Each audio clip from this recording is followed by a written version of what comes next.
नमस्कार, स्वागत है आप सभी का न्यूज अपडेट की इस बुलेटिन में। मेरा नाम है सिद्धांत त्रिपाठी।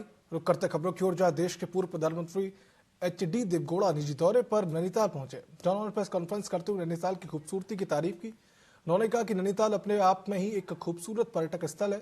वह इन्होंने दिल्ली में 27 साल बाद बीजेपी की जीत के लिए प्रधानमंत्री मोदी को बधाई देते हुए कहा कि लंबे समय की मेहनत के बाद भाजपा ने दिल्ली में अपना परचम लहराया, जिसका श्रेय प्रधानमंत्री नरेंद्र मोदी, केंद्रीय गृह मंत्री अमित शाह समेत सभी श्रेष्ठ नेतृत्व को जाता है।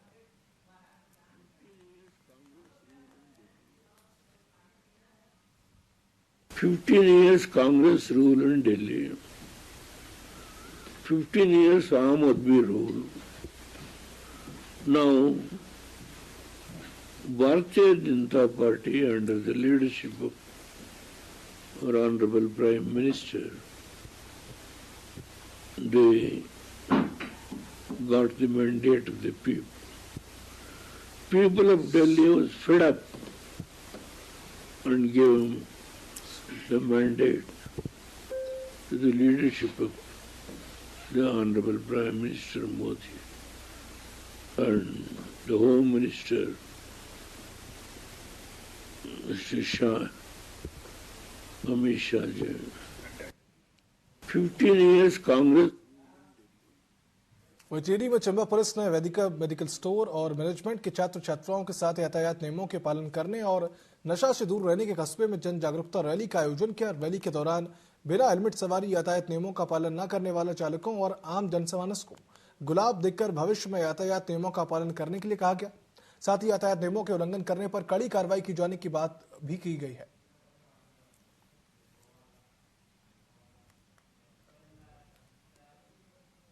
तो दिल्ली विधानसभा में भाजपा की जीत के बाद पूरे देश में जश्न का माहौल है। तो इसी कड़ी में काशीपुर में भाजपा कार्यकर्ताओं ने जबरदस्त उत्साह के साथ विजय उत्सव भी मनाया। भाजपा मेयर दीपक बाली ने दर्जा राज्य मंत्री राम मल्होत्रा के नेतृत्व में मिठाइयों का वितरण कर जीत की खुशी साझा की है।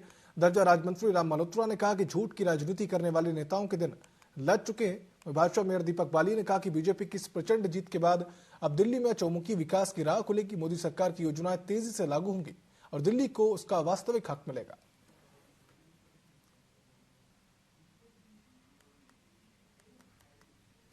जो कमी पिछले वर्षों में रह गई थी, उस कमी को दूर कर दिया, क्योंकि वो भी समझ चुकी थी कि केंद्र में सरकार है तो दिल्ली में भी भारतीय जनता पार्टी की सरकार बनाएंगे और जो विकास के काम पिछले वर्षों से रुके हुए थे वो सब पूरेंगे।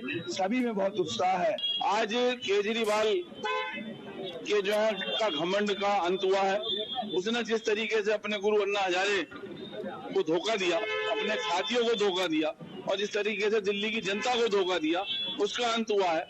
तो निश्चित रूप से आज भारतीय जनता पार्टी के कार्यकर्ताओं में हर्ष की लहर पूरे देश में, पूरे प्रदेश में और हमारे काशीपुर में भी है। हल्द्वानी में आगामी में 14 फरवरी को राष्ट्रीय खेलों का समापन होना, जिसमें कि केंद्रीय गृह मंत्री अमित शाह शिरकत करेंगे। इसको लेकर जहां शासन प्रशासन तैयारी में जुटे हुए हैं, तो भाजपा भी गृह मंत्री अमित शाह के कार्यक्रम के स्वागत की तैयारी में जुटी हुई है। कुमाऊं संभाग कार्यालय में भाजपा जिला अध्यक्ष प्रताप बिष्ट ने विधायकों और मेयर सहित पार्टी के वरिष्ठ कार्यकर्ताओं के साथ बैठक कर राष्ट्रीय खेलों के समापन शो भव्य रूप दिए जाने को लेकर रूपरेखा तैयार की।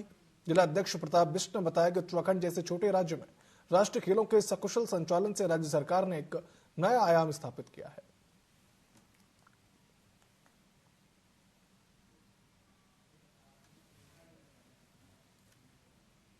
38वें राष्ट्रीय खेल पूरे प्रदेश में पूरे उत्साह के साथ चल रहे हैं और जिसका समापन हल्द्वानी में होना निश्चित हुआ है और ये ऐतिहासिक कार्यक्रम के रूप में होने जा रहा है। इसमें हमारे देश के आदरणीय गृह मंत्री अमित शाह जी यहाँ उपस्थित रहेंगे। मैं धन्यवाद देना चाहूँगा हमारे प्रदेश की सरकार को और जितनी व्यवस्थाएं यहाँ रही माननीय मुख्यमंत्री जी को कि उनके मार्गदर्शन में, उनके निर्देशन में लगातार उत्तराखंड तरक्की कर रहा है। तो 18 फरवरी ने प्रदेश में बजट सत्र की शुरुआत होने जा रही है, जहां 20 फरवरी को सरकार 2025-26 का बजट पेश करेगी। बजट सत्र के पहले दिन राज्यपाल का अभिभाषण होगा। वही 19 फरवरी को विभिन्न अध्यादेश सदन के पटल पर रखने के साथ ही राज्यपाल के अभिभाषण पर धन्यवाद प्रस्ताव पर चर्चा होगी। 20 फरवरी को राज्यपाल के अभिभाषण पर धन्यवाद प्रस्ताव का पारण होगा। वह इस मामले को लेकर कैबिनेट मंत्री रेखा आर्य ने कहा कि हमारी सरकार का बजट मातृशक्ति, युवा, वरिष्ठ जनों, किसान वर्गों के लिए वर्ग समर्पित होता है। हर वर्ग को छूता हुआ बजट इस बार भी हम देखेंगे।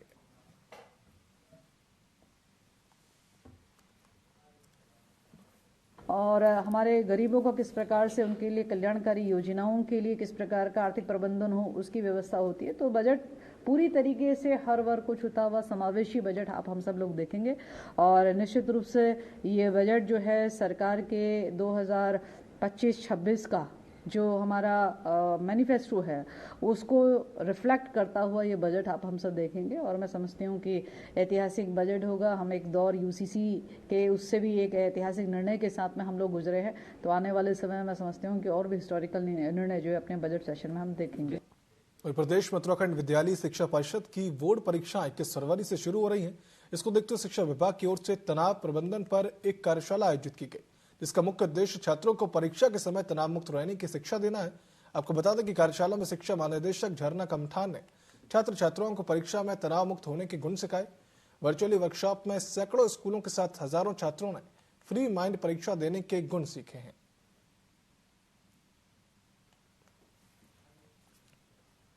देखिए, हमारे यहाँ जैसे कि बोर्ड एग्ज़ाम्स की डेट निर्धारित हो गई है और जो हमारे गवर्नमेंट स्कूल्स हैं वहाँ पे 21 फरवरी से लेके 11 मार्च तक जो है बोर्ड एग्ज़ाम्स जो हैं चलेंगे।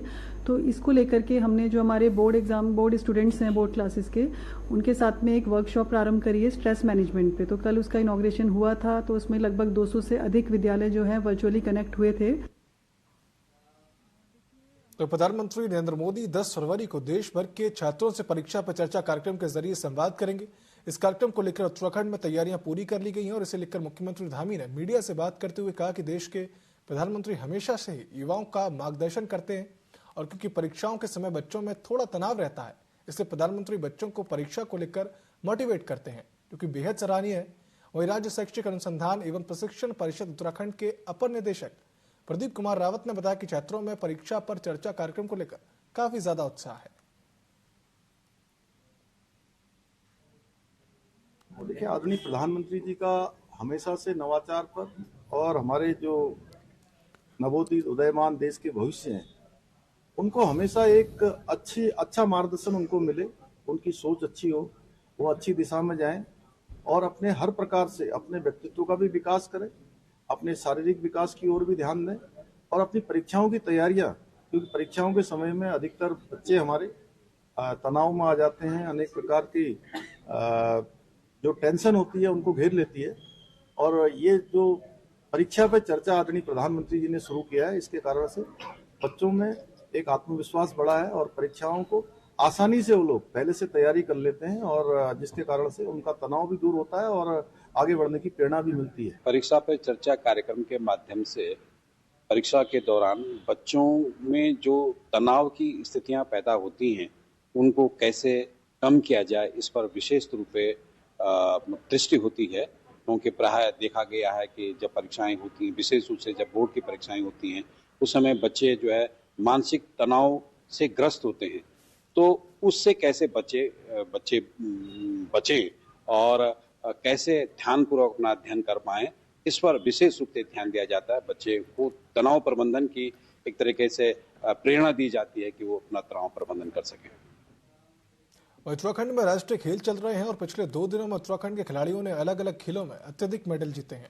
इसी को लेकर उत्तराखंड सरकार के खेल मंत्री रेखा आर्य ने कहा कि उत्तराखंड के खिलाड़ी लगातार बेहतरीन प्रदर्शन कर रहे हैं। अभी उत्तराखंड राष्ट्रीय खेलों में 7वें नंबर पर है। समापन होने तक टॉप 5 में वह आ जाएगा। उन्होंने आगे कहा कि खिलाड़ियों की प्रोत्साहन राशि पहले से ही तय कर दी गई थी। वहीं अब तक 37 खिलाड़ियों को सरकारी नौकरी राज्य सरकार ने दे दी है और आगे भी खिलाड़ियों को नौकरी देने का काम सरकार करेगी।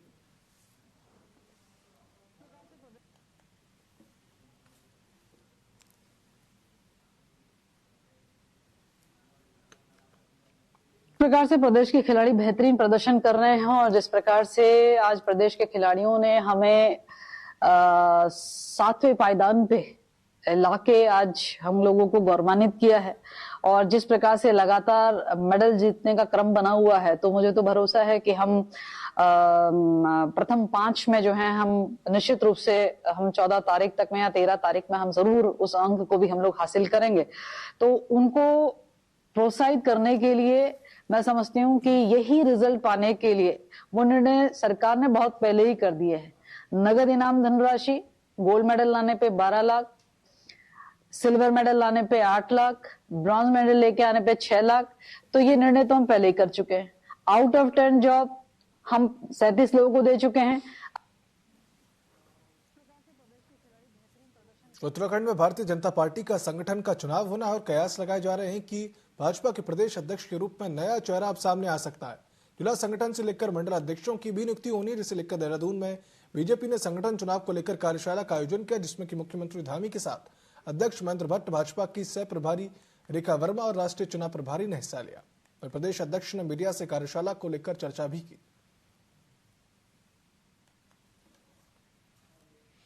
हमारे यहाँ उत्तराखंड के अंदर स्थानीय निकाय के चुनाव के कारण हमने संगठन पर्व की प्रक्रिया को स्थगित किया था और आज से हम पुनः उस पर्व का द्वितीय चरण प्रारंभ कर रहे हैं। वो तक की कार्यक्रम हो चुका है। अब हम लोग मंडल और जिला संगठन की तैयारी की दृष्टि से ये कार्यशाला कर रहे हैं। आज की कार्यशाला में हमारे चुनाव के राष्ट्रीय हमारे पर्यवेक्षक हैं वो आने वाले हैं, हमारे सह प्रभारी रेखा वर्मा जी आने वाली है और हमारा प्रयास है कि भ्रमण तक हम अपने जिला तक का जो इकाई अध्यक्ष है उसकी घोषणा कर रहे हैं। और हाल ही में दिल्ली में विधानसभा भी चुनाव हुए थे, जिसमें कि भाजपा को प्रचंड बहुमत मिला है, लेकिन उत्तराखंड भाजपा के प्रभारी दुष्यंत गौतम करोल बाग सीट से चुनाव हार गए। इसको लेकर उत्तराखंड भाजपा के प्रदेश अध्यक्ष महेंद्र भट्ट ने कहा कि करोल बाग सीट पर बड़ी चुनौती थी। पिछली बार उस सीट पर जीत का मार्जिन 30,000 था, लेकिन दुष्यंत गौतम के प्रभाव के चलते उस सीट पर इस बार केवल 7,000 का मार्जिन रहा। अगली बार वो सीट भाजपा को मिलेगी। दुष्यंत गौतम पार्टी के वरिष्ठतम नेता हैं।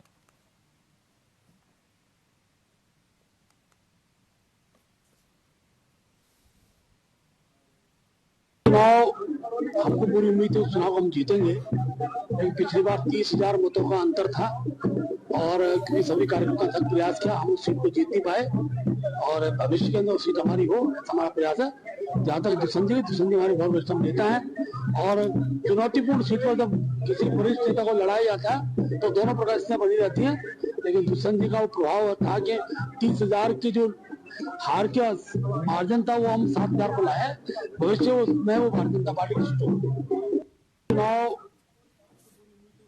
तो हल्द्वानी में आयोजित खेलो फुटबॉल टूर्नामेंट में रोशनाबाद की वाजिद अली ने शानदार प्रदर्शन करते हुए द्वितीय स्थान हासिल किया। उनकी इस उपलब्धि से न केवल उनके गांव बल्कि पूरे प्रदेश में खुशी की लहर दौड़ गई है। वाजिद ने अपनी सफलता का श्रेय अपने माता पिता को दिया, जिन्होंने कठिनाइयों के बावजूद उनका हर कदम पर साथ दिया। वहीं रोशनाबाद से भारतीय महिला हॉकी टीम की स्टार वंदना कटारिया भी आती हैं, जिन्होंने अपने खेल कौशल से गांव का नाम अंतरराष्ट्रीय स्तर पर चमकाया है।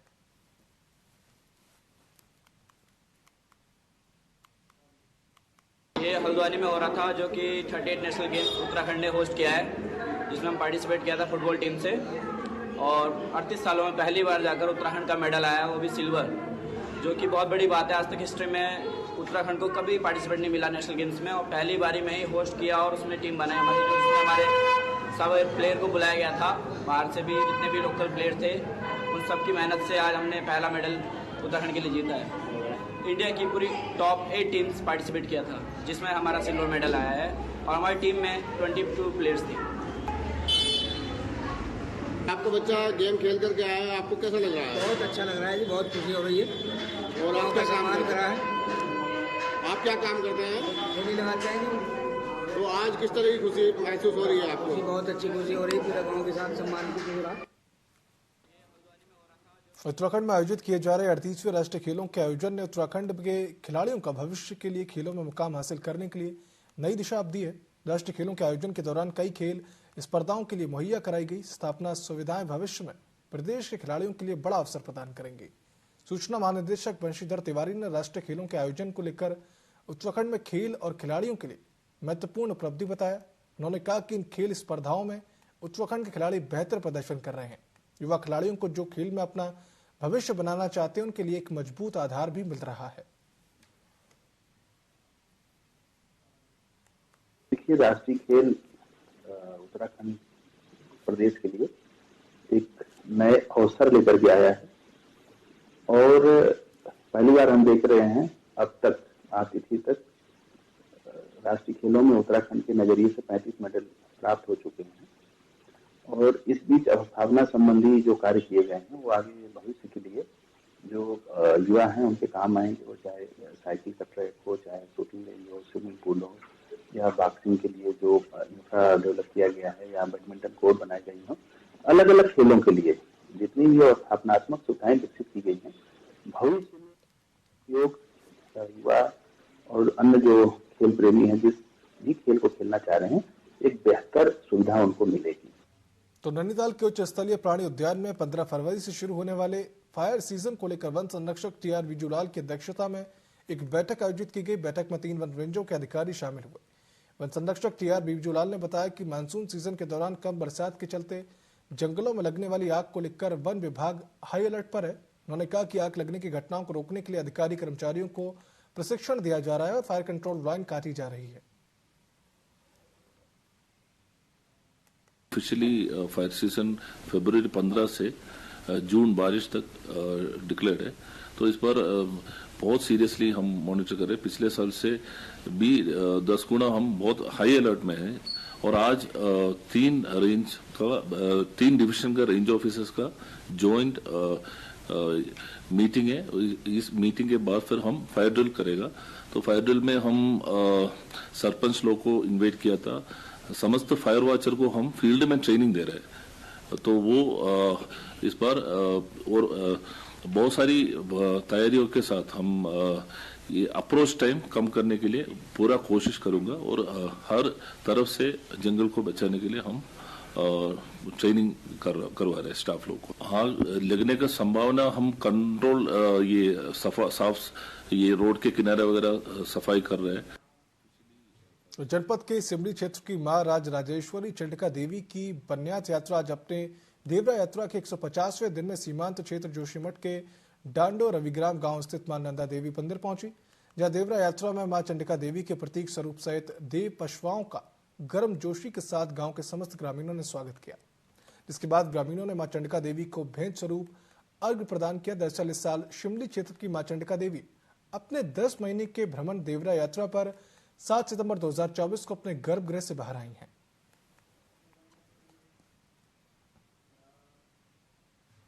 न्यूज अपडेट की इस बुलेटिन में फिलहाल इतना ही। अब देखते रहिए TV24। नमस्कार।